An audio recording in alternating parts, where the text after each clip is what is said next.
Alright, let's really dig deep into the fascinating world of the 2007 Utah State Quarter.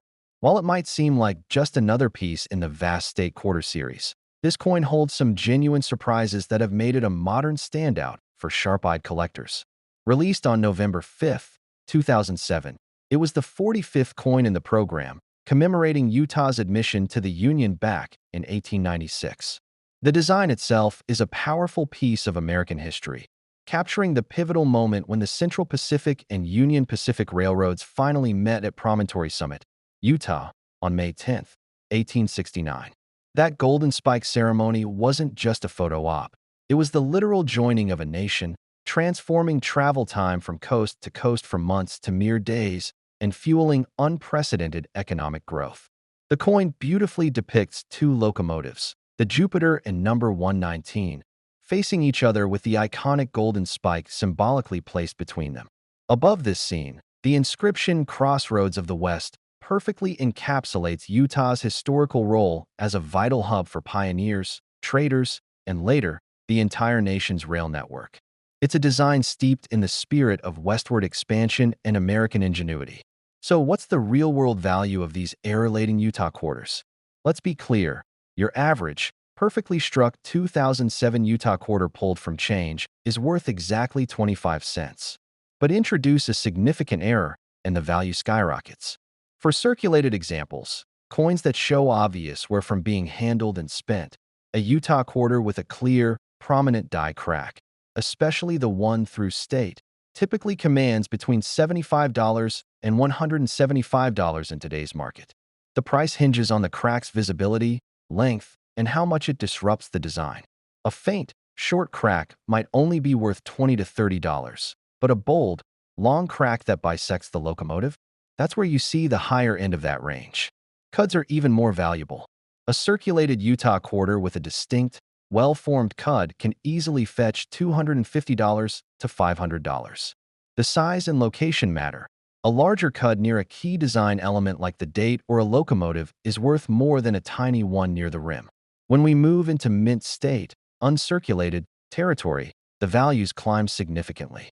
An MS-63 or MS-64 example with a good die crack might sell for $300 to $600. Step up to MS-65 or MS-66, and you're looking at $700 to $1,200 for coins with prominent errors. The real auction records, however, are set by the absolute finest examples. In 2019, a PCGS-graded MS-67 Utah quarter featuring a spectacular, long die crack running through state and deep into the locomotive design crossed the block at a major auction and realized an impressive $1,850. That coin was essentially pristine, with full mint luster and no distracting marks, making the error even more dramatic. But perhaps the most astonishing record involves the experimental planchets. In 2021, Heritage Auctions sold a 2007 Utah quarter struck on a distinctive bronze planchet, distinctly different from the standard copper-nickel clad, for a staggering $3,450. That coin wasn't just an error. It was a genuine mint experiment that somehow slipped through quality control and into the wild, making it an incredibly unique piece of modern numismatic history. One of the most compelling aspects of the Utah quarter story is how these valuable varieties remained hidden in plain sight for years. Unlike many famous error coins that are discovered almost immediately upon release, the significant die cracks and cuds on the Utah quarter weren't widely recognized or cataloged by the collecting community until around 2012 to 2013. This delay meant that countless examples entered circulation and were spent by the general public completely unaware of their potential value. It created a genuine, ongoing treasure hunt that persists to this day. There's a well-known tale within the numismatic community about a collector named Robert from Provo, Utah. Back in 2015, Robert, a casual collector who mainly focused on older silver coins, was going through a large jar of state quarters he'd accumulated over the years. He wasn't specifically looking for errors, just sorting them by state. As he examined the Utah quarters, one caught his eye. A distinct raised line seemed to run right through the E in state and up through the smoke. Intrigued, He pulled out his magnifier and confirmed it was a significant die crack. Knowing enough to get it checked, he sent it off to PCGS. It came back graded MS 65 with the die crack noted. Robert eventually sold that coin at a regional show in Salt Lake City for $950. He later admitted he'd almost spent that quarter on coffee just a week before sorting the jar. Stories like this fuel the excitement, reminding collectors that valuable finds can still be made in everyday change. Understanding how condition affects the value of these Era Utah quarters is crucial. It's a two-factor equation: the prominence and uniqueness of the error itself, combined with the overall state of preservation of the coin. For circulated examples, where is the enemy? Heavy wear can smooth out the details of a die crack, making it less distinct, or obscure the sharp edges of a cut. A heavily circulated coin, say, fine to very fine, with a minor die crack might only be worth $20 to $50, whereas the same coin in about uncirculated, -50 Australian dollars to -58 Australian dollars condition, showing only the slightest trace of wear on the highest points, could see its value jump to $150 to $300 for the same error. The key is that the error must remain clearly visible despite the wear. Moving into mint state, MS 60 and above, the value escalates rapidly. An MS 60 coin might have numerous bag marks and lack eye appeal, but if it has a bold cud, it could still command $400 to $600. An MS 63 or MS 64, with fewer marks and better luster, might push that same cud to $800 to $1,200. The true premiums come for MS 65 and above. These coins have exceptional surfaces, full mint luster, and outstanding eye appeal. A gem MS 65 or MS 66 Utah quarter with a prominent die crack or cud can easily reach $1,500 to $2,500 or more, as evidenced by auction records. The absolute top-grade MS 67 examples are exceptionally rare, especially with significant errors, and when they appear, they set the benchmarks, often selling for $3,000 or more. It's important to remember that for error coins, the error itself often takes precedence over a perfect grade. A spectacular, dramatic cud on a -58 Australian dollars coin might be more desirable and valuable than a minor, barely visible die crack on an MS 67. Collectors prioritize the uniqueness and visual impact of the error first, then the condition. So, while hunting, focus first on finding that dramatic anomaly, the bold crack or the blobby cud, and then assess how well-preserved the coin is. That combination is where the real value lies in the remarkable 2007 Utah State Quarter. Now, let's shift gears and journey eastward to explore another modern marvel hiding in the State Quarter series, the 2003 Missouri State Quarter. While the Utah Quarter captivates with its dramatic die cracks and cuds, the Missouri Quarter offers a different kind of treasure hunt, centered around one of the most sought-after double die varieties in the entire program. Released on August 4, 2003, as the 24th coin in the series, Missouri's quarter commemorates its admission to the Union in 1821. The design itself is iconic, featuring a powerful image of the Gateway Arch in St. Louis, flanked by three canoeists paddling down the Mississippi River. This imagery brilliantly encapsulates Missouri's dual identity as the gateway to the West, the arch symbolizing the nation's westward expansion in the 19th century, and the canoeists evoking the earlier exploration of the vast Louisiana Territory by Lewis and Clark, who embarked on their historic journey from near St. Louis in 1804. The inscriptions Corps of Discovery 1804 to 2004 and Missouri 1821 tie these pivotal moments together, celebrating both the bicentennial of the expedition and the state's own history. It's a design rich with symbolism, representing exploration, expansion, and the confluence of rivers and cultures that define Missouri. But beneath this seemingly straightforward design lies a minting anomaly that has made certain 2003 Missouri quarters highly prized possessions: the double die reverse, or DDR. This isn't a crack or a cud. It's a fundamentally different type of error that occurs during the creation of the die itself. Here's how it happens. When the U.S. Mint creates a working die to strike coins, they use a process called hubbing. A master hub, bearing the coin's design in relief, is pressed into a blank die. Sometimes, due to misalignment or a slight shift between hubbings, the design gets impressed twice, or even multiple times, onto the die in slightly different positions.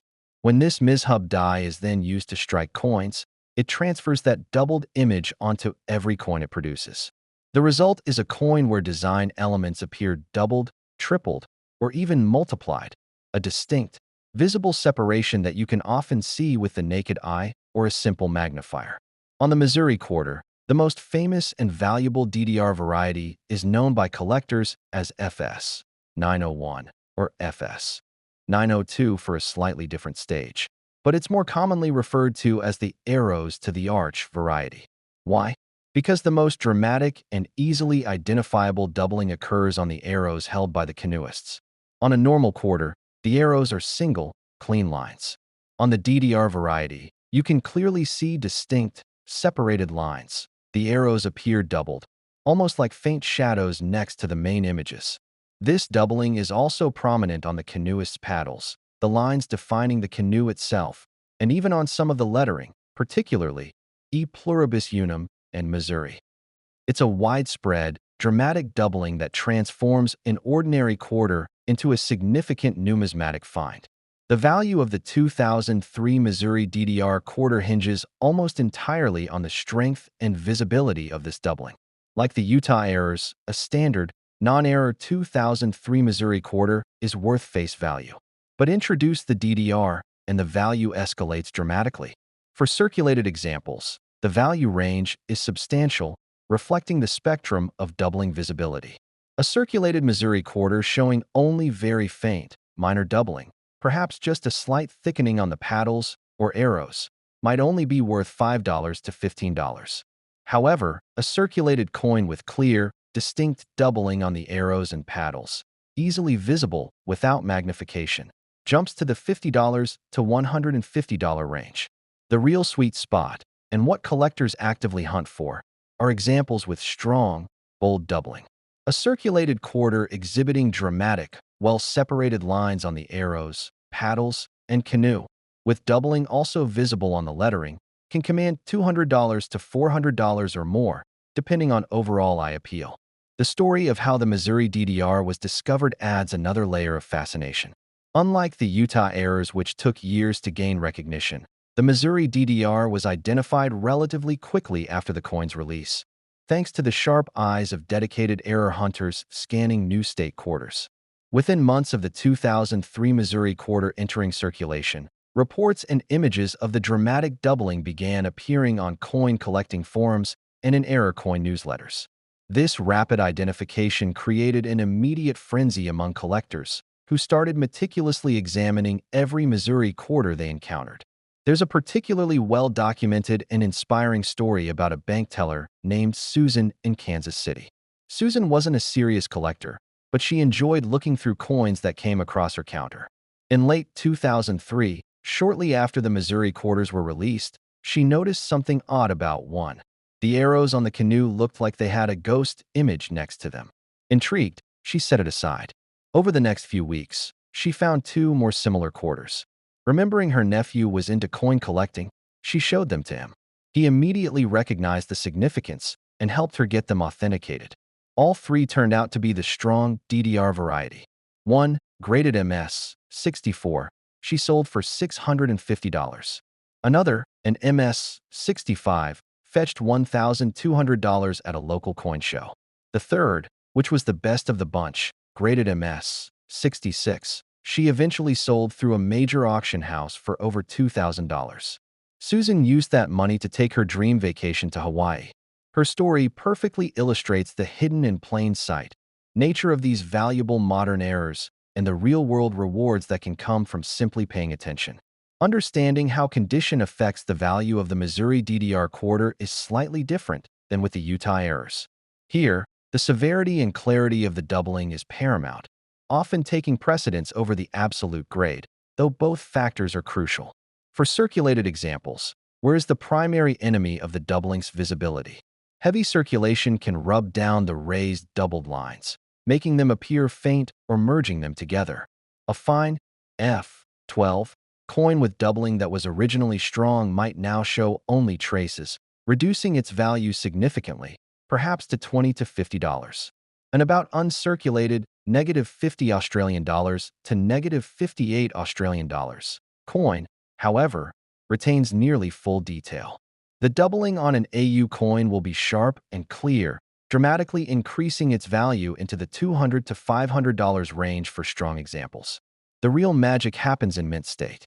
An MS-60 coin might have numerous contact marks, bag marks, and lack eye appeal, but if the doubling is bold and dramatic, it could still command $300 to $600. An MS-63 or MS-64, with fewer marks and better luster, sees the value jump to $500 to $1,200 for strong DDRs. MS-65 is a significant threshold. Coins at this grade have excellent surfaces, minimal marks, and attractive luster. A strong DDR in MS-65 is a premium piece, valued at $1,000 to $1,800. MS-66 and MS-67 examples are exceptionally rare for this variety. Finding a DDR Missouri quarter with such pristine surfaces and strong doubling is a major accomplishment. These coins are the ones that set the auction records, routinely selling for $2,500 to $4,500 or more. It's crucial to remember that for the Missouri DDR, a coin with spectacular, dramatic doubling in MS-64 might be more valuable and desirable than a coin with only minor, faint doubling in MS-67. Collectors prioritize the visual impact and strength of the error first. So, when hunting, focus intensely on finding those clear, separated lines on the arrows and paddles. That's the hallmark of the valuable variety. Once you confirm strong doubling, then assess the condition. That combination of dramatic error and high grade is what makes the 2003 Missouri Arrows to the Arch double die reverse quarter a true standout in the world of modern numismatics, proving that incredible treasures can indeed be found hiding in the most unexpected places, even in the coins we use every day.